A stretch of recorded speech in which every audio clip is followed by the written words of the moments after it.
ये खुलेआम भारत को हिंदू राष्ट्र बनाने की साजिश रच रहे हैं। ये लोकतंत्र नहीं है, इन्होंने तानाशाही तंत्र बना दिया है और इस तंत्र को बर्दाश्त नहीं किया जाएगा। हमारा भारत समता, समानता, भाईचारे पर आधारित भारत हमारे बाबा साहब ने बनाया था संविधान देकर, और इस बात को कतई बर्दाश्त नहीं किया जाएगा। साथियों, हम सभी लोगों से आग्रह करते हैं कि नए संसद भवन में बाबा साहब की प्रतिमा की मांग को लेकर जो लोग आवाज उठाना चाहते हैं वो लोग हमसे संपर्क करें और इस मांग को बड़ी बुनियादी के साथ उठाए। हिंदू राष्ट्र बनाने की तैयारी की जा रही है। ऐसी एक महात्मा बड़ी तेजी के साथ वायरल हुआ, उस महात्मा का भी एक वीडियो हमारे सामने आया है जिसमें वो कह रहा है, धर्म के नाम से तो हम लोगों को चूतिया बनाते हैं, मूर्ख बनाते हैं, हमारा असली मकसद है सत्ता पे काबिज होना। तो साथियों, सत्ता पे काबिज होने के लिए हमको मजबूत रणनीति बनानी होगी और सत्ता पे काबिज होना होगा।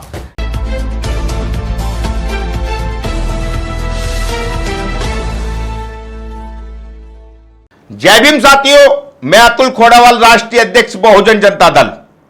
साथियों,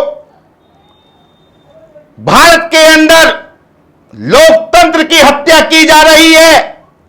खुलेआम लोकतंत्र को बेइज्जत किया करने का काम किया जा रहा है और खुलेआम लोकतंत्र की धज्जियां उड़ाई जा रही है। जिन लोगों ने लोकतंत्र का लाभ लेकर, प्रजातंत्र का लाभ लेकर भारत में और अनेकों राज्यों में सरकार बनाई, आज वही लोग लोकतंत्र की हत्या कर रहे हैं, प्रजातंत्र की आवाज दबाने का काम कर रहे हैं और अपनी मनमानी चलाते हुए भारत को हिंदू राष्ट्र बनाने का पूरा उनका प्रयास किया जा रहा है। और ऐसा ही एक मामला आपके सामने भी आया है। अभी भारत के प्रधानमंत्री नरेंद्र मोदी जी के द्वारा नए संसद भवन का उद्घाटन किया गया।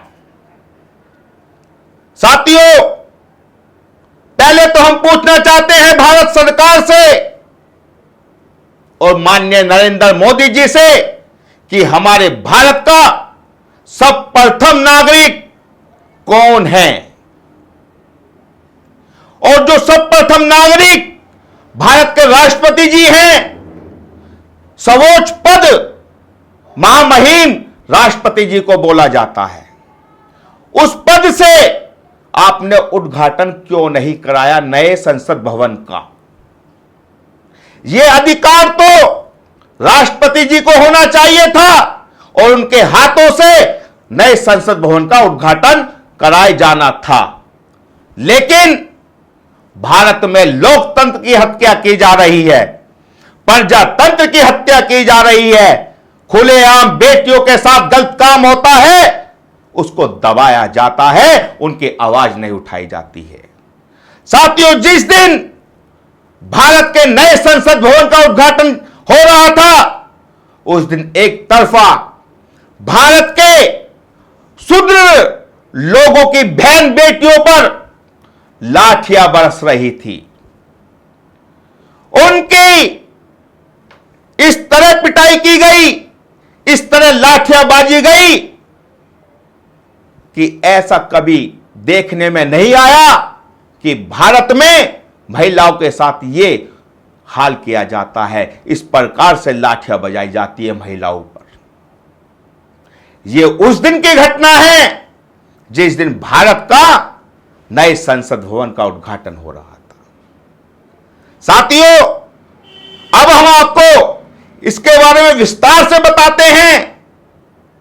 जहां एक तरफ हिंदू राष्ट्र की बात करते हैं तो वहीं ये लोग लोकतंत्र, प्रजातंत्र और भारत का जो संविधान हमको राइट देता है, भारत का संविधान जो हमको अधिकार देता है, भारत का संविधान जिन 4 स्तंभ पर खड़ा हुआ है, भारत का संविधान सभी धर्मों पर खड़ा हुआ है, उन सब की हत्या करते हुए वहां सिंगोल हाथ में लेकर नए संसद भवन का उद्घाटन किया गया।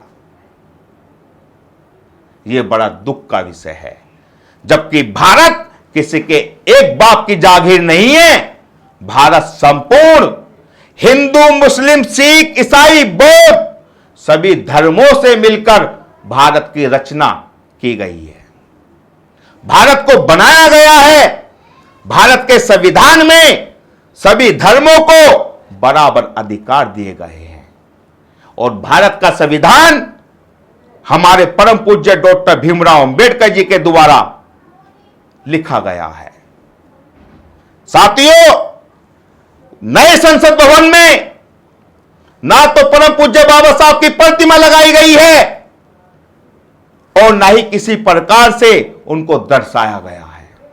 जबकि संसद भवन में सबसे बड़ा रोल भारतीय संविधान का होता है। भारतीय संविधान के अकॉर्डिंग ही वहां पे सांसद लोग अपनी बात रखते हैं और जब वहां संविधान नहीं होगा, वहां संविधान निर्माता परम पूज्य बाबा साहब की प्रतिमा नहीं होगी, तो वहां पर मैं मानता हूं कि वहां वो सांसद नहीं होंगे, वो गुलाम और बंधुआ मजदूर होंगे।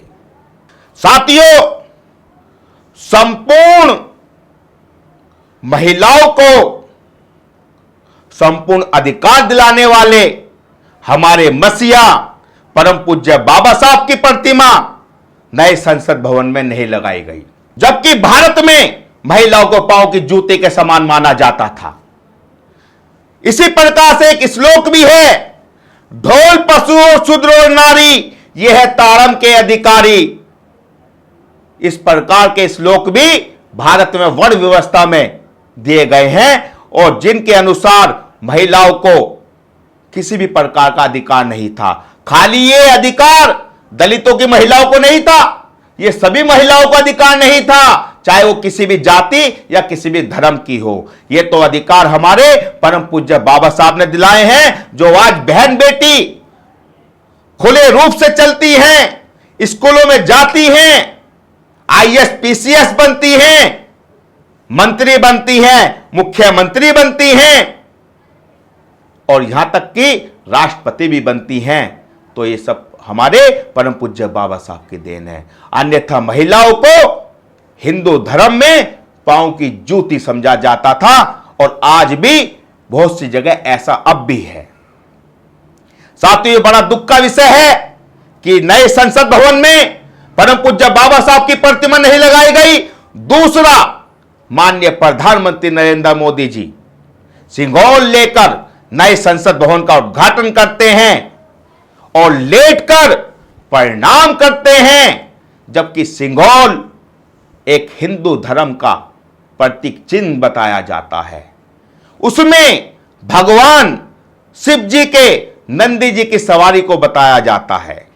लेकिन साथियों, भारत का संसद भवन तो सभी धर्मों का है।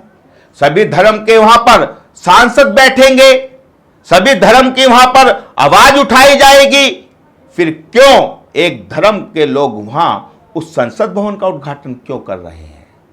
जब वहां पर हिंदू रीति रिवाज के अनुसार जो संत बनाए गए हैं, तो वहां पर मौलाना भी होने चाहिए थे, वहां पर पादरी भी होने चाहिए थे, वहां पे बौद्धिस्ट भी होने चाहिए थे और वहां पर सभी धर्मों के लोग मौजूद होने चाहिए थे, क्योंकि वो भारत का सबसे बड़ा मंदिर, लोकतंत्र का मंदिर, नए संसद भवन का उद्घाटन था और उस उद्घाटन में किसी भी धर्म के लोगों को नहीं बुलाया गया। यह बहुत दुख का विषय है और उन लोगों को तो बुलाया ही नहीं है। भारत के राष्ट्रपति जी को भी आमंत्रित नहीं किया गया, जो हमें अखबारों के माध्यम से, टीवी चैनल के माध्यम से लोगों के द्वारा जानकारी प्राप्त हुई है। बहुत दुख का विषय है। ये खुलेआम भारत को हिंदू राष्ट्र बनाने की साजिश रच रहे हैं। ये लोकतंत्र नहीं है, इन्होंने तानाशाही तंत्र बना दिया है और इस तंत्र को बर्दाश्त नहीं किया जाएगा। हमारा भारत समता, समानता, भाईचारे पर आधारित भारत हमारे बाबा साहब ने बनाया था संविधान देकर, और इस बात को कतई बर्दाश्त नहीं किया जाएगा। साथियों, हम सभी लोगों से आग्रह करते हैं कि नए संसद भवन में बाबा साहब की प्रतिमा की मांग को लेकर जो लोग आवाज उठाना चाहते हैं वो लोग हमसे संपर्क करें और इस मांग को बड़ी बुनियादी के साथ उठाए। आप लोग चाहते हैं नए संसद भवन में बाबा साहब की प्रतिमा स्थापित की जाए तो आप हमारे कॉन्टैक्ट नंबर पर भी संपर्क कर सकते हैं और अपना समर्थन देने के लिए हमको मिस कॉल भी कर सकते हैं। साथियों, हमारा जो नंबर है वो है 8279996482। साथियों, इस मांग को हमें गली मोहल्लों से लेकर भारत की लोकसभा तक उठाना है। इस मांग को दबाना नहीं है, क्योंकि पुराने संसद भवन में परम पूज्य बाबा साहब की प्रतिमा स्थापित है और उनकी उंगली संसद भवन के ठीक सामने है। उन्होंने हमको बताया था कि आपका जो मुक्ति का रास्ता है वो संसद भवन है। संसद भवन पर कब्जा करो, संसद भवन पर ज्यादा से ज्यादा लोग पहुंचो और अपनी सरकार बनाओ, सत्ता पे काबिज हो और यहां का जो लोकतंत्र है उसको जिंदा रखने का काम करो। यहां तो अब लोकतंत्र की तो ये हत्या की जा रही है और हिंदू राष्ट्र बनाने की तैयारी की जा रही है। ऐसी एक महात्मा बड़ी तेजी के साथ वायरल हुआ, उस महात्मा का भी एक वीडियो हमारे सामने आया है जिसमें वो कह रहा है, धर्म के नाम से तो हम लोगों को चूतिया बनाते हैं, मूर्ख बनाते हैं, हमारा असली मकसद है सत्ता पे काबिज होना। तो साथियों, सत्ता पे काबिज होने के लिए हमको मजबूत रणनीति बनानी होगी और सत्ता पे काबिज होना होगा। यह बड़ा महत्वपूर्ण विषय है, सत्ता के बिगड़ कुछ नहीं है। मैं सभी अपने देशवासियों से निवेदन करता हूं कि परम पूज्य बाबा साहब किसी जाति धर्म के नहीं थे, वो सभी धर्म के थे, सभी मजहब के थे, उन्होंने सभी की लड़ाई लड़ी। इसलिए मैं सभी मजहब के लोगों से हाथ जोड़कर प्रार्थना करता हूं कि वो लोग परम पूज्य बाबा साहब की प्रतिमा लगवाने के लिए सड़कों पर आए, आवाज उठाएं और भारत सरकार को झुकाने का काम करें, क्योंकि ये भारत सरकार आज लोकतंत्र की हत्या कर रही है। इन्हीं शब्दों के साथ जय भीम। अगर आप चाहते हैं गरीब हर वंचित इंसान की आवाज आप तक पहुंचे तो हमारे चैनल को सब्सक्राइब करें और बेल आइकन का बटन दबाना ना भूलें। देखते रहिए बहुजन हलचल न्यूज।